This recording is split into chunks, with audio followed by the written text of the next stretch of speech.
Llegan las claves para descifrar el complejo mundo de la economía. Al contado. Como habíamos prometido días anteriores, en un capítulo anterior de Al contado, vamos a hablar sobre el informe Draghi y la otra cara de la moneda, se podría decir, ¿no? Para hablar sobre ello, vuelvo a estar junto al presidente de la consultora ECAI Center, Adrián Celaya. Adrián, bienvenido a Radio Sputnik. ¿Cómo estás? Hola Javier, como siempre muy contento de estar contigo y con Sputnik. Muchísimas gracias, Adrián. Y bueno, como dicen en esas series de televisión, ¿no? En el capítulo anterior, y te dan un rápido repaso, ¿no? Por ejemplo, hablamos del informe Draghi, que se le conoce de ese modo coloquial, que en realidad se llama Futuro de la Competitividad Europea. Recordemos que Draghi presentó su informe planteando un cambio significativo en la política económica de la Unión Europea. El documento de más de 400 páginas fue encargado por la presidenta de la Comisión Europea, Ursula von der Leyen. Y bueno, esto busca dar como un golpe de timón, ¿no? Un volantazo para maquillar o para intentar arreglar el desastre que está haciendo la economía del bloque comunitario. Y bueno, esto es como ver, como decíamos, Adrián, el lado B, la otra cara de la moneda, o el lado oscuro de la luna. No sé cómo lo definirías tú, Adrián, pero bueno, en definitiva se trata de hacer una relectura, ¿no?, a este informe Draghi. Y precisamente hablando de Draghi, él ha cumplido un papel o papeles importantes en la economía del bloque comunitario en los últimos años. O sea, es decir, él presenta un informe para mejorar algo que él mismo había hecho, hablando así un poco de forma gruesa, ¿no? Pero bueno, Draghi fue un artífice fundamental del estancamiento europeo actual, que a él mismo le encargaron arreglarlo, ¿no? ¿Qué nos puedes explicar de este papel que ha cumplido Draghi en su momento, Adrián? Sí, efectivamente, este es uno de los aspectos seguramente más interesantes de este informe, ¿no? A la hora de analizar el contenido, el fondo del informe, ¿no? Porque claro, efectivamente Draghi no es cualquiera. Él ha sido un actor fundamental en que la economía europea sea lo que es en este momento. Es decir, él fue un impulsor clarísimo de las políticas monetarias expansivas que tuvieron, digamos, un aspecto positivo, digamos, cuando en el año 2010 la crisis financiera estalló en el 2008 y en el año 2010 se estaba viendo que no solo habíamos entrado en una crisis financiera, sino que aquello iba a estallar, iba a ser una auténtica hecatombe para la economía y la sociedad europea, y aquella hecatombe muy probablemente se evitó gracias a las políticas que Draghi puso en marcha en el Banco Central Europeo, estas políticas monetarias expansivas, ¿no? Pero claro, ¿cuál es la cruz de esas políticas monetarias expansivas? Que en lugar de resolver los problemas de fondo, los tapan. Es decir, echando dinero y echando deuda al mercado, a corto plazo se arreglan todos los problemas, pero haciendo más graves los problemas estructurales de fondo, sobre todo el sobreendeudamiento, ¿no? Entonces, bueno, a partir del año 2010 se consiguió que aquella crisis, que fue muy importante, pero no fuese una hecatombe para la economía europea, pero se mantuvieron los problemas de fondo de forma indefinida. No se consiguió reducir el volumen total de deuda. Entonces, sí podemos decir que Draghi fue un artífice fundamental de esas políticas monetarias expansivas, por lo tanto, del mantenimiento del sobreendeudamiento, de que la economía europea no saliera de la situación de sobreendeudamiento, pero además estas políticas monetarias expansivas no solo se aplicaron, no solo se destinaron a mantener viva la economía, sino fundamentalmente a rescatar al sector financiero, ¿no? Cuando estos rescates con cargo a los gobiernos, que generaron un escándalo masivo, ¿no?, entre los años 2008 y 2010, de pronto en los representantes políticos, los líderes políticos nos dijeron, bueno, que esto no podía continuar, que eso estaba muy mal, etcétera. Pero claro, lo que no se dijo es que esos rescates de hecho continuaron de forma escondida a través de estas políticas monetarias expansivas del Banco Central Europeo, que destinaban cantidades impresionantes directamente al sector bancario. Adrián, cuando dices rescate a cargo del gobierno, en realidad estás queriendo decir rescate a cargo del pueblo, de la gente, del ciudadano de a pie. Claro, evidentemente, sí, claro, porque el gobierno, desgraciadamente, no consigue los recursos por sí mismo, ¿no? Nos los quita a todos los ciudadanos para dárselo. Aquello fue muy importante porque incrementó sustancialmente las cargas financieras de los gobiernos para rescatar a las entidades bancarias, ¿no? Sí había medidas de urgencia que era necesario tomar, pero claro, al hacerlo en un sistema de banca privada, pues es un incentivo absolutamente perverso para la banca privada. Entonces quedó perfectamente claro que, por lo menos, los grandes bancos no pueden ser entidades privadas, porque los incentivos de riesgo desaparecen si hay una expectativa de que cuando las cosas van mal va a venir el gobierno a ayudar. Entonces, cuando las cosas van bien, hago todo el dinero del mundo, arriesgo lo que haga falta arriesgar, genero un sistema financiero en situación de constante riesgo, ¿no? Y como una constante amenaza para el sistema, y si pasa algo, pues viene el gobierno y me rescata. Claro, esto quedó evidentemente que fue muy claro en aquel momento que eso no era un sistema sostenible, pero como los grandes bancos tienen el poder político que tienen, pues en la práctica en Europa y en Estados Unidos esto no se ha cuestionado. Pero bueno, pues decía que estas políticas expansivas pues fueron no solo a reavivar, a mantener viva la economía europea, fueron a ayudar a los grandes bancos y han sido muy importantes a partir de entonces, durante la crisis y después de la crisis, para un enriquecimiento artificial del sector financiero. Porque esto es algo que no se sabe, pero claro, la expansión monetaria, esa entrega de dinero de los bancos centrales a la economía, no se hace a la economía, se hace a los grandes bancos, ¿no? Y además se entrega el dinero a los grandes bancos, en teoría, para que ellos los destinen a dar créditos, pero solo lo hacen si quieren. Es decir, se les entrega sin exigirles que destinen esos recursos a crédito, con lo cual si quieren se lo meten en el bolsillo, si quieren especulan con ella, si quieren lo invierten en otros países sin que nadie les diga absolutamente nada. Es algo absolutamente absurdo y es una transferencia de recursos inmensa al final desde los ciudadanos hacia los grandes bancos, ¿no? Y un efecto también muy importante de esas políticas monetarias impulsadas por Draghi ha sido la utilización de una buena parte de esos recursos que se han canalizado hacia eso que luego hemos llamado gestoras de fondos de inversión o grandes gestoras de activos, ¿eh?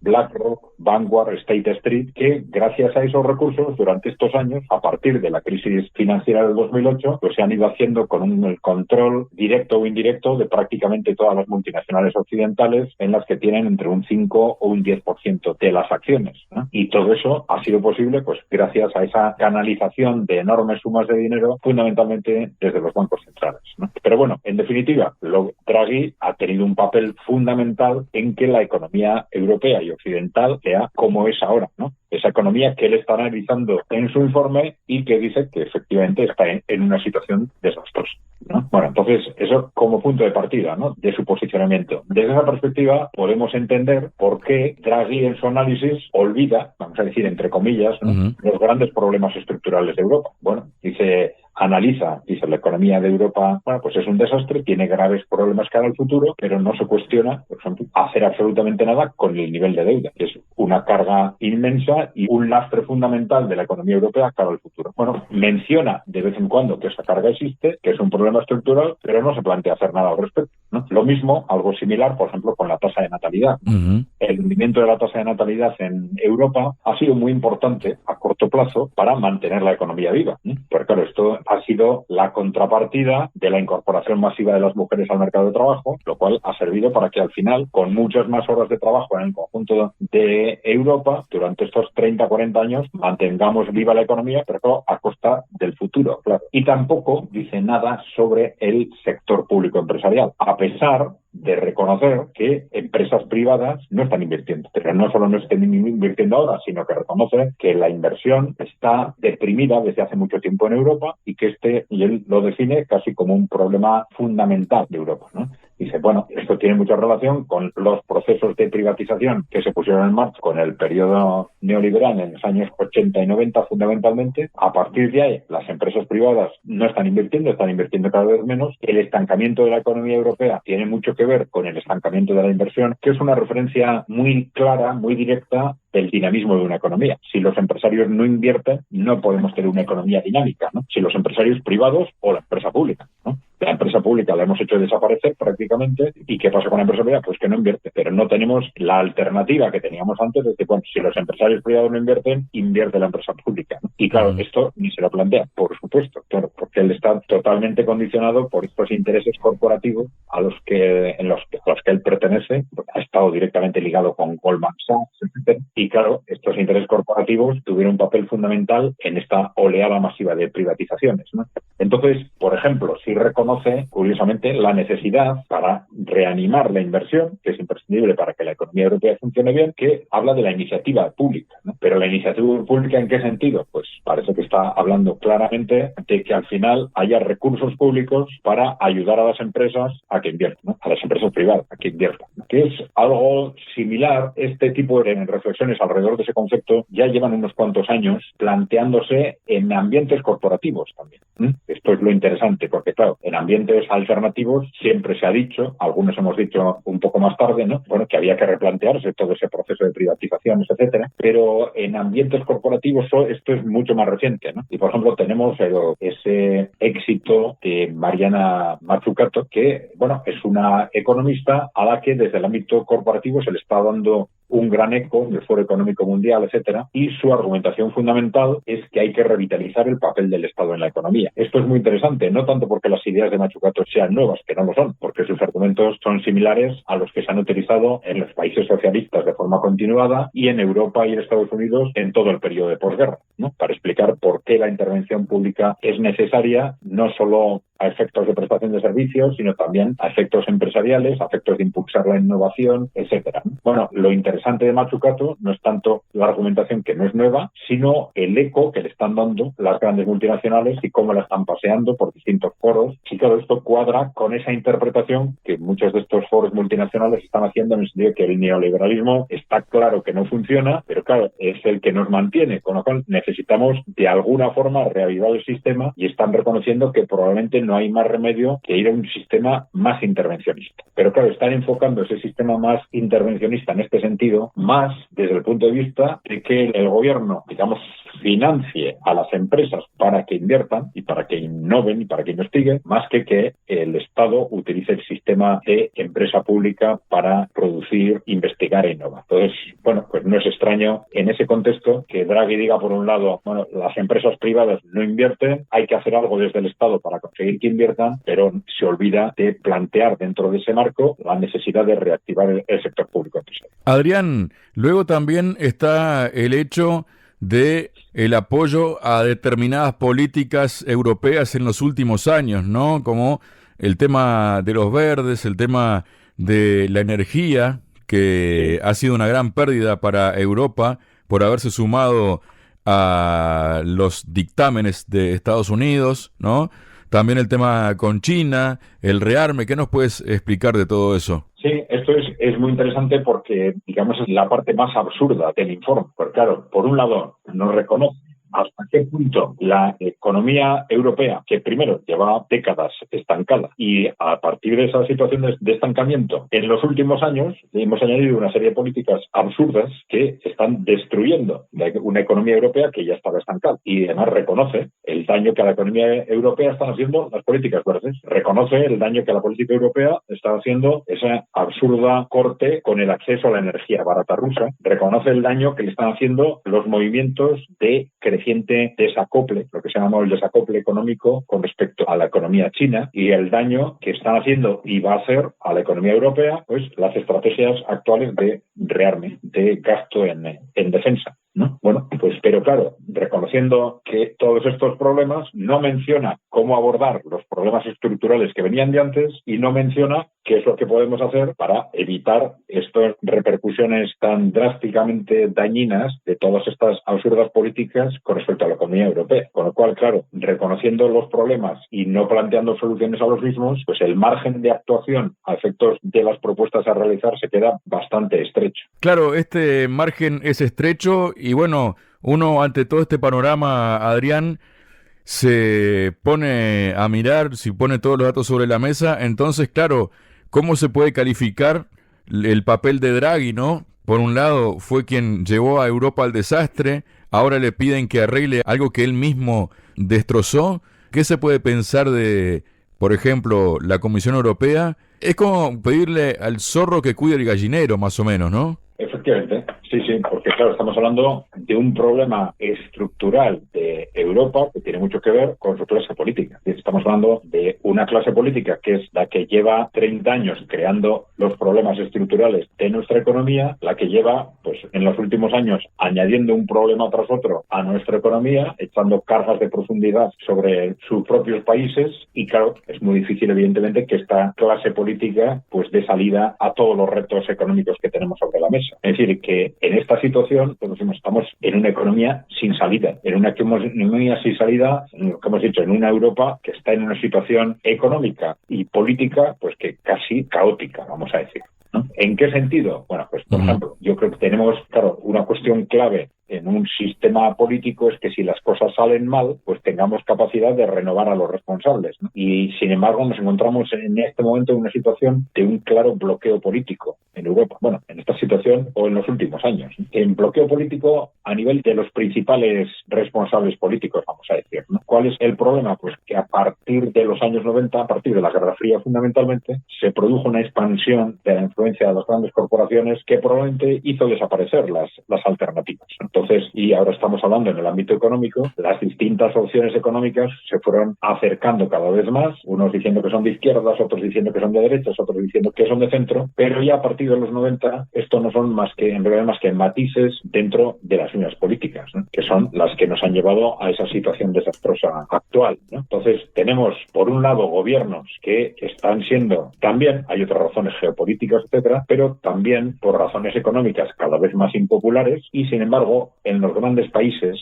europeos, pues a corto plazo no hay alternativas. No hay alternativas porque todos hacen las mismas políticas. Y tenemos, por ejemplo, en el Reino Unido, como ha habido, digamos, una necesidad de cambio por parte de la población, un descrédito creciente de los gobiernos conservadores, pero claro, la alternativa, ¿cuál es frente a esos gobiernos conservadores? Pues unos gobiernos laboristas que en la práctica hacen las mismas políticas. Entonces, bueno, los conservadores han sido sustituidos por los laboristas, el cambio en los datos de las votaciones, ha habido un auténtico vuelco de un partido a otro, pues nos revela que efectivamente había una voluntad de cambio, pero una voluntad de cambio sin opciones de cambio. Entonces, los conservadores han sido sustituidos por los laboristas sin que cambie absolutamente nada. Tanto unos como otros han sido responsables de esas políticas desastrosas que se han gestionado a nivel del conjunto de la economía europea. Esto tiene un matiz o una vertiente muy interesante en el Reino Unido, ¿no? Que es el chasco, digamos, que se han llevado los británicos con el Brexit, ¿no? Es decir, había un movimiento popular en contra de la Unión Europea, relacionando la Unión Europea, entre otras cosas, con estas absurdas políticas neoliberales de los últimos 30 años. Y bueno, pues después del Brexit, de lo que se han dado cuenta los británicos es de que no cambia nada, porque al final todas esas políticas no eran solo un problema de la clase política europea, sino también de su propia clase política, ¿no? Como no han cambiado a su propia clase política, pues todo sigue igual. Algo similar podemos decir en Alemania, ¿no? Donde tenemos